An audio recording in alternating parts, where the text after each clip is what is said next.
ছোট জাগুলিয়ায় ছবি বিশ্বাসের বাড়ির সামনে সেই বিখ্যাত চলচ্চিত্র ছবি বিশ্বাস, তার বাড়ির সম্মুখে বাবুদার দোকানে দই খেতে এসেছি। দই আপনারা অনেক জায়গায় খেয়েছেন, কিন্তু বাঙালির শেষ পাতে যেমন দই লাগে, সেই দই খেলে তোমাদের আবার আসতে হবে। আমি এখানে রেগুলার খাই, আর আপনারাও আসবেন। এই জন্য দেখুন, দারুণ, অসাধারণ, খুব সুন্দর দইটা, হালকা দইটা, খেতে মিষ্টি, খুব সুন্দর দইটা। দইটা দেখুন, আমি দেখাচ্ছি, দইটা পড়বে না। দেখুন দইটা আমি তোমার সামনে দেখাচ্ছি, দইটা পড়বে না, দইটা পড়ে যাবে অনেক, কিন্তু পড়বে না। হলে আমরা কোথায় আসবো, কিভাবে আসবো? মানে আমার বাউনগাছিতে ধরে বাউনগাছি নামলে, বাউনগাছি নেবে, ওখানে কি ভ্যানে হোক বললেই যে জাগুলিয়া দইয়ের দোকানে যাবো, এখানে পৌঁছে দেবে।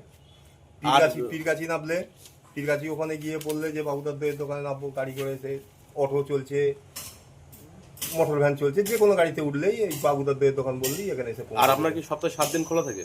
সপ্তাহে 7 দিনই খোলা থাকে, সব সকাল থেকে 6টা থেকে 2টো পর্যন্ত। ঠিক আছে। সাধারণ দই জাগুলিয়া ছবি বিশ্বাসের বাড়ির পাশে। তিনি যেমন বিখ্যাত ছিলেন চলচ্চিত্র জগতের, বাবুদার দোকানের দইও তেমন বিখ্যাত।